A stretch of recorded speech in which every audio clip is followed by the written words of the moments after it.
সে খুব দুঃখী ছিল।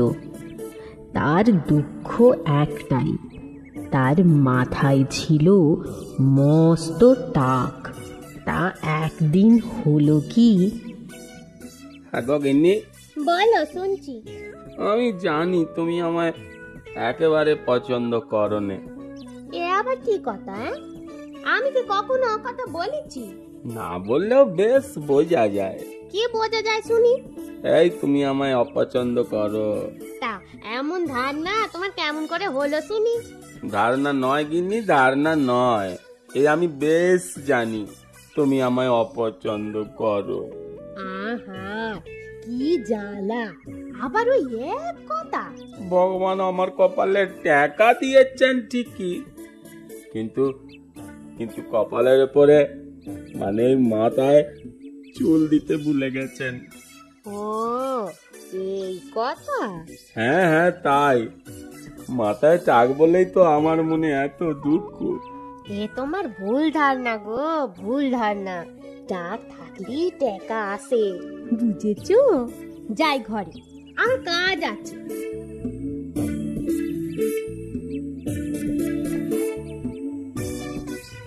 কেউ চুল কাটাবে গো? চুল কেউ চুল কাটাবে গো? চুল কেউ চুল কাটাবে গো? চুল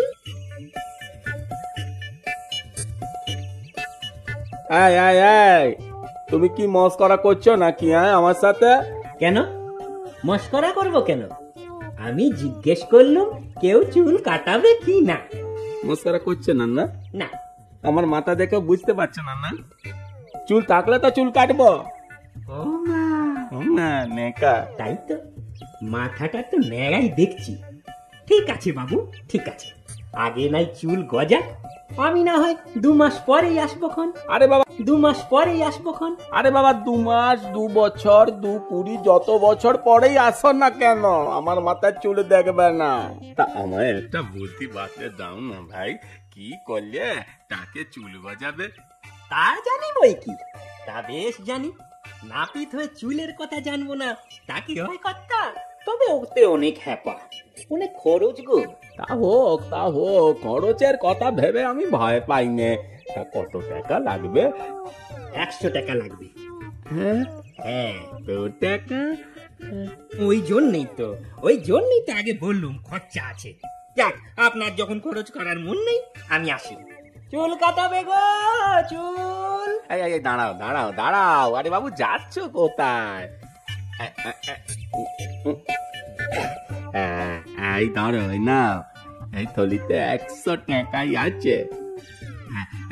এবার বলো তো নাপিত ভাই, কি করলে চুলে টাক গজাবে? এই না, টাকে চুল গজাবে। বলছি আপনার বাড়িতে গরু আছে? হ্যাঁ, তা আছে। ব্যাস, তাহলে আর চিনতে কিছু নাই। ওই গরুর গোবর সারা মাথায় মেখে 7 রাত কাটাতে হবে। দিনে ধুয়ে ফেলবেন, আবার রেতে লাগাবেন। তারপর আর কি ছুটি করতে লাগবে না, 7 দিনেই চুল গজাবে। বাবা চলি গো কর্তা, ওদিকে আমার আবার দেরি হয়ে গেল যে। এসো। কেউ চুল কাটাবে গো? চুল কেউ চুল কাটাবে গো? চুল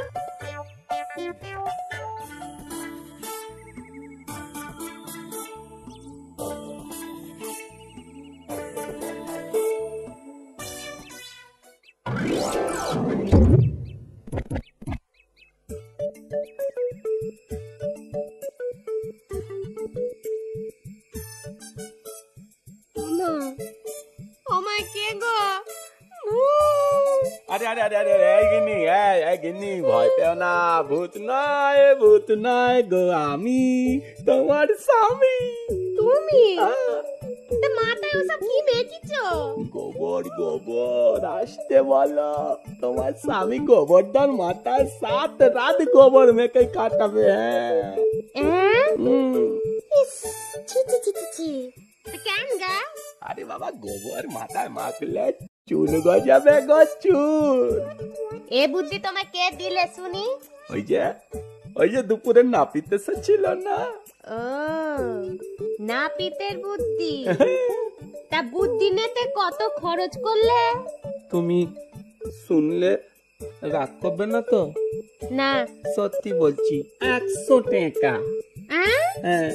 আগা আগে জানতুম তোমার মাথায় চুল নেই, এখন দেখছি বুদ্ধিও নেই।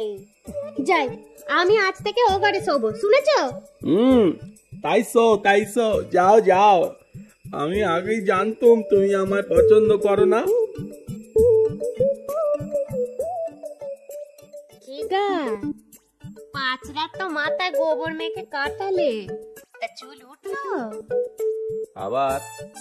আবার এসেছে তুমি মস্করা করতে। উঠবে বলেছি তো একবার, উঠবে। এখনো তো দুটো রাত বাকি।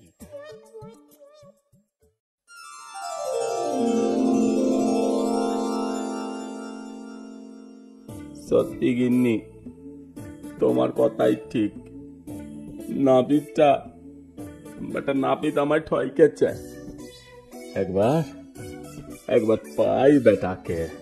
আর পেয়েছো, সে কি আর এ তল্লাটে আসবে? 1 টাকা নয়, 2 টাকা নয়, 100 টাকা পেয়েছে। ও আর এমুখ হবেনি। যেখানেই থাক, একদিন না একদিন দেখা হবে। যাবে কোথায়? সেদিন দেখাবো মজা। আজ হাট থেকে সস্তায় মাল কিনে নন্দীগ্রামে বেচতে হবে।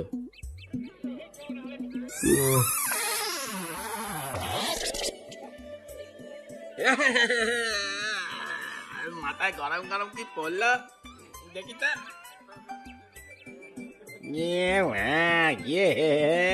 এ তো কাকের মনে হচ্ছে।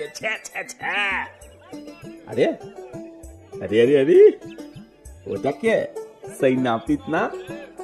এই যে শুনছো, পালিও না বলছি।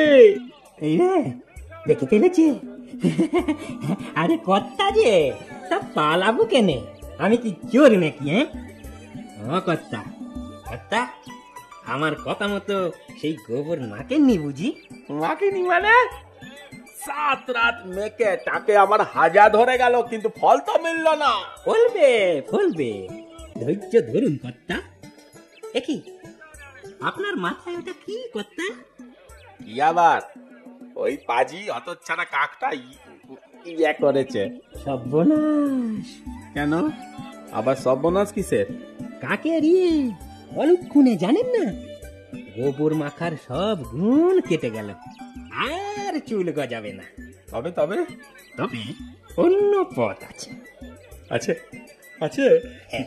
কি পথ বলো না ভাই। আরো 100 টাকা চাই। কি করে দেব ভাই, আমার যে নাই। তাহলে থাক, আমি যাই কর্তা। দাঁড়াও যেও না, আমি রাজি।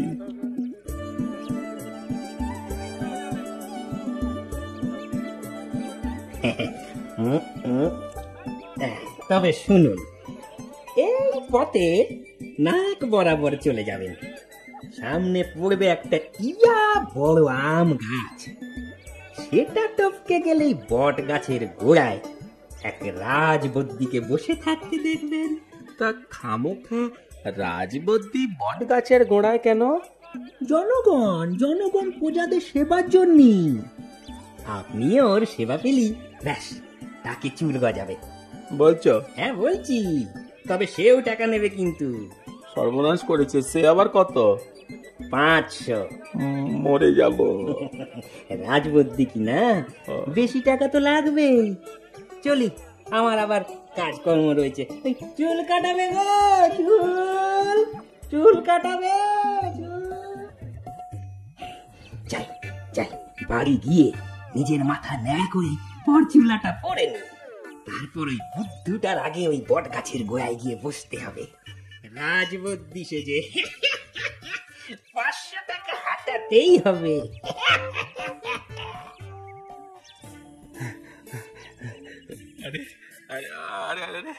এই তো সেই কাজটা। এটাকেই তো টপকে যেতে বলেছে। এত বড় গাছ কি করে যে টপকায়? হ্যাঁ, বুদ্ধি এসেছে।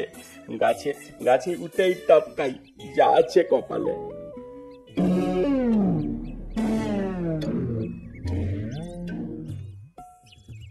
চুল তো কাটা হলো, এবার ন্যাড়া মাথায় পর চুলাটা পড়িনি। এইবার যাওয়া যাক। যাক, আম গাছের ডগায় ওঠা গেল।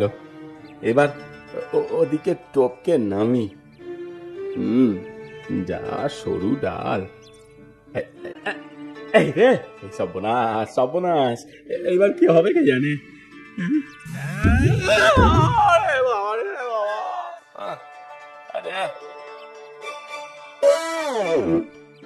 আরে ওই তো রাজবদ্দি, নাপিতটা ঠিক কথাই বলেছিল। যাই যাই। বদ্দিমশাই, বদ্দিমশাই, আমার টাকা চুল গজাবে কি করে? গরিব হলে মানে টাকা খরচ করলে 500 টাকা। 500 টাকা? আচ্ছা ঠিক আছে, এই নিন। 500 টাকায় আমি এমন কিছু গরিব হয়ে যাব না।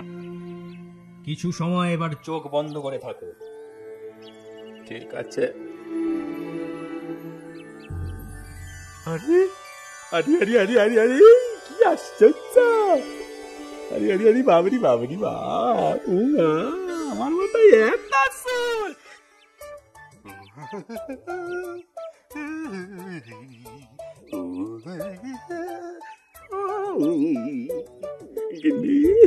গিন্নি বলেছিলে না তাকে চুল গজাবে না? গিজ গিজ গিজ করছে, ঘন কালো রাশি রাশি চুল। এবার আমার তোমার পছন্দ হবে। হ্যাঁ, কিন্তু এদিকে তো বিপদ, ঝড় উঠবে মনে হচ্ছে। না না, এক কাজ করি, ঝড় ওঠার আগে এক দৌড়ে বালির দিকে এগোই।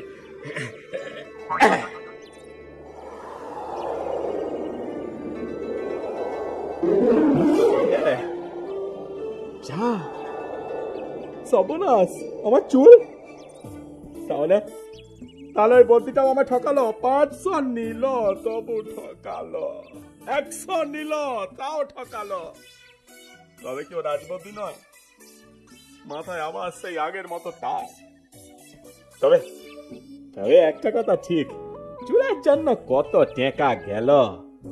ও চুলের আর দরকার নেই, টাক থাকলেই টাকা আসবে। হ্যাঁ, এই কথা একেবারে সত্যি।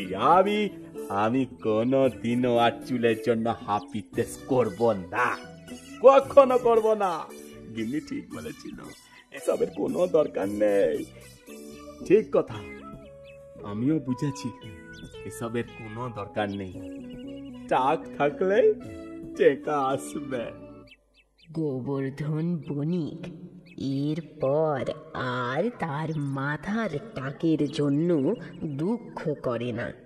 তার এই ধারণা হয় যে টাক থাকলেই টাকা আসবে।